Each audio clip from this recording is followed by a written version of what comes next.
Look, guys, I'm not going to be standing here and abuse you. It's hot. You got work to do. We're going to get to the point. I'm going to get out of here. Okay? About 15 minutes. We'll be done. Charlie Plum flew F-4s off the USS Kitty Hawk. He was a fighter pilot. He was good. He helped to start the Top Gun school out near San Diego, California. Charlie Plum. He flew 75 missions off the USS Kitty Hawk. He was hit over Hanoi in Vietnam. He parachuted down. He was captured. He was severely beaten. He was tortured. He spent almost 6 years in an 8x8 cell. He used to exercise every day. He took 3 steps. That's all the farther he could go. He would turn around and he would go back. That's all he got. From age 24 to age 30, he was in prison. In the Hanoi Hilton, the worst imaginable prison camp. He was tortured. He was starved. The heat, the stench. He had a 2-gallon bucket in the corner of his cell, and that was his bathroom. You can't imagine how miserable those conditions were. And after a prisoner exchange, Charlie got out. He was released, and he was sitting in Kansas City, Missouri in a restaurant, and the guy kept looking at him. Guy a couple tables over just kept looking at him, mad dogging him. Finally, the guy got up in the middle of Charlie's meal. He was eating there with some friends, and the guy got up and he put his finger in his face. He said, "You're Captain Plum. You flew 75 missions off the USS Kitty Hawk. You flew F-14s. On your 75th mission, you got shot, you got hit, you ejected out, you and your radar man ejected out, and you parachuted down and you were captured. You spent almost 6 years in the Hanoi Hilton, the worst prison camp imaginable. And then in a prisoner exchange, you got released." And Charlie said, "Man, you got me."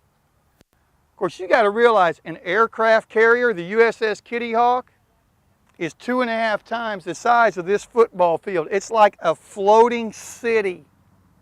Now you can imagine if you got to land a jet plane on it. And those jet planes are amazing. They go 1,400 miles an hour. Some of you have probably been on a motorcycle. It's going close to 100 miles an hour. I wouldn't recommend that. Think about 1,400 miles an hour in that plane. And then landing it in the middle of an ocean with all that. The guy knew exactly who Charlie was. And Charlie said, "Man, you got me at a disadvantage. I'm sorry. Obviously, you know who I am. I'm sorry. I don't know who you are. Please tell me who you are." And the guy said, "I'm the guy who packed your parachute." And Charlie jumped up from the table. He shook the guy's hand.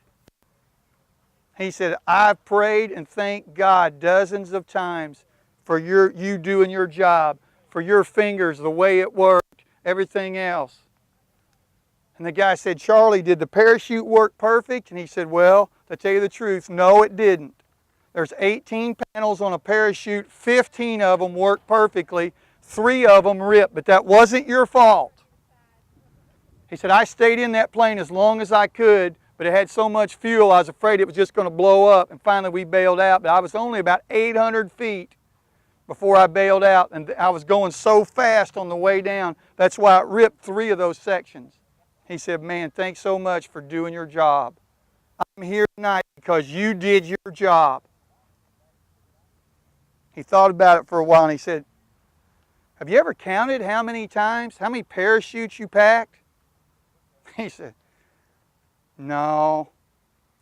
He said, "I just consider it a privilege that they would allow me to serve." I want you to think about this. Football is a fantastic sport. It's a team sport. Paul talked about SEALs are a team. SEALs don't do anything by themselves. They're a unit, they're a group, they're a team. Football's a team sport. We depend on our buddy. We rely on one another. John Maxwell calls this principle the law of the niche. Everybody has a spot where they add the most value to the team. Some people are great at their job and they play tackle. They don't get to catch passes. They don't get to run with the football, but they're important to the team. People don't necessarily keep track of their stats. Everybody knows how many yards Billy ran for on a certain night. Everybody knows how many touchdowns George scored. Everybody knows, all the stats of the pretty boys. But somebody's got to block. Somebody's got to do the dirty work. Somebody's got to be willing to not get the glory, but to make sure. Those fullbacks, I love fullbacks because they open the way for other people. And they protect the quarterback, and they do what's got to be done. First of all, I want you to understand, what is my job? You need to give yourself to your coach. You need to put yourself right in the palm of his hand. Say, Coach, whatever you want me to do. You want me on offense? I'll play offense. You want me on defense? I'll do that. You want me to run down there on punts and throw myself in? I'll do that. Wherever you need me, wherever you want me, you got me, Coach. And you got to find a spot where you bring out the most value to the team. See, think about baseball. I coached college baseball for 6 years. I played college. Do I look like a guy that could play college baseball? That was a long time ago. But I did. I was so slow, I could hit a ball. I was so slow, my college coach said, Templeton, if you got in a foot race with a pregnant woman, you'd come in third. That's slow. In other words, she'd have that baby before I crossed. And I resented that. I didn't deny it. I just resented it. I was slow. But on a baseball field, you love your catcher. Don't let him play shortstop. You love your first baseman. He don't get to play center field.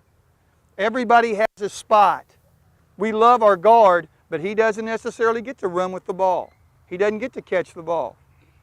You find a spot, you plug into that spot, you do your job, and you'll have a successful season this year. Don't fuss about it, don't argue with it. Now look, some of you guys, you want to play college ball. I coached 6 years of college baseball. I coached 8 years of college basketball. I know what college coaches are looking for.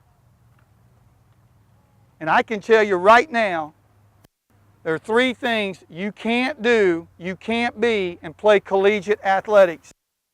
Number 1, you cannot be selfish. No coach will want to recruit somebody who's selfish. If it's all about your stats, if it's all about your tick, if it's all about your playing time, if it's all about me, it's not going to work, guys. No college coach is going to waste their time on somebody who's selfish. So the question is, are you about the team or are you about yourself? What really matters to you? Secondly, you are not going to be able to play college football if you're shady. If you're not somebody the coach can count on. If you're not going to go to bed at night. College coaches don't need players that are up to 2 and 3 o'clock in the morning, going to the club, getting drunk, getting in a fight, getting in a mess. They don't want to get that phone call at 3 o'clock in the morning telling them about, we got to go bail so-and-so out. They don't want that. If you're shady, they don't want you. If you can't go to work and do your job in the classroom, they don't want you. If you don't go to the film room, they don't want you.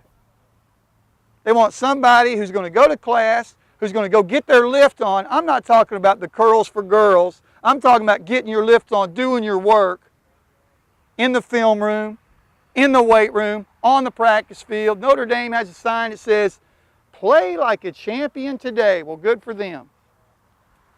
I think you need a sign that says, practice like a champion today. Everybody wants to play when the lights are on, the popcorn machine's plugged in, the girls are all over there cheering, woohoo! Who wants to work?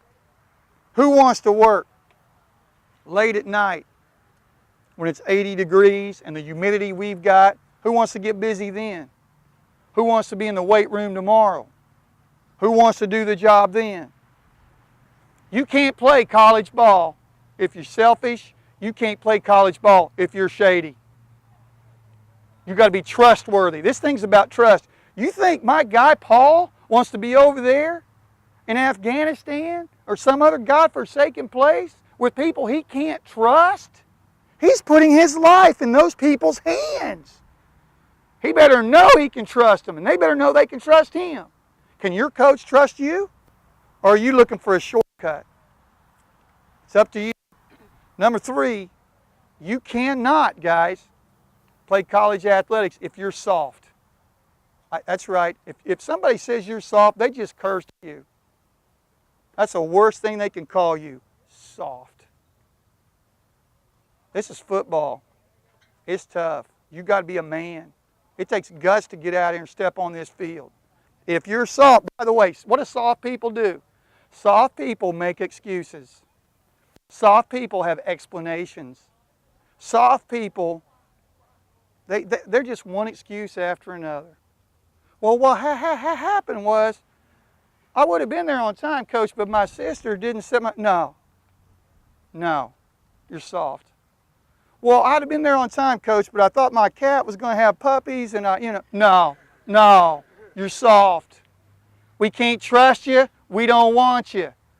Nobody cares about your excuses. Nobody wants to hear that. I'm an old grandpa. I'm 56 years old. I'm a diabetic. You don't care. You don't care. You'd probably rather me not have a diabetic seizure and coma and die right here on the field, but you don't care. What you want to know is, do you care about kids or not? Can you motivate them, reach them, teach them, and love them, or not? If you can't, let's get somebody else. You can't be soft. There are no excuses. Let's do the job. Man, thanks a lot. You guys have done a great job. I want to tell you one more thing, I'm done. A sword has 3 parts. You know what the 3 parts of a sword are? The blade. That's right.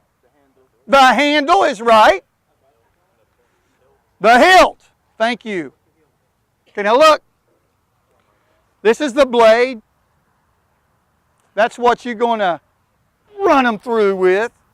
This is what you used to protect yourself years ago. I used to coach basketball. That's why I got the basketball. Now look. When you're out on the battlefield swinging that thing, let me show you how. No, never mind. Look, your hand will get sweaty. There'll be blood running down your hand. It'll be bloody. To protect your hand, you got this part right here. That's called the hilt. And you would have that to protect your hand from getting on the blade. There's a saying, guys, it's to the hilt. To the hilt means all the way, completely, 100%.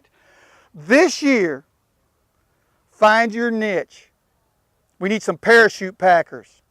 Everybody can't wear the wings on their uniform and have all that cool jumpsuit. We need somebody that's willing to pack the parachute, do the dirty work, and then when you take that job, you do it to the hilt. Look, we're not here just to stick somebody or stab them a little bit. We're here to run them all the way through, all the way to the hilt. You do that, they'll get the point. Coaches, thank you so much. Thank you for what you do for young people. The coaching profession is a great profession. I don't even think it's a profession. I think it's a calling.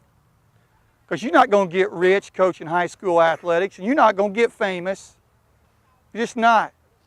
And these guys have been in it too long. They don't care about getting their name in the paper, and they don't care about any of that junk. All they care about is reaching, teaching, motivating young men. And you guys think they're talking to you about football. You know what they're really talking to you about? Life. That's what they're really teaching you. You've been very kind. Thank you for your time. Have a great evening. And this year, every practice, every game, every workout, every meeting, to the hilt, all the way. Thank you very much.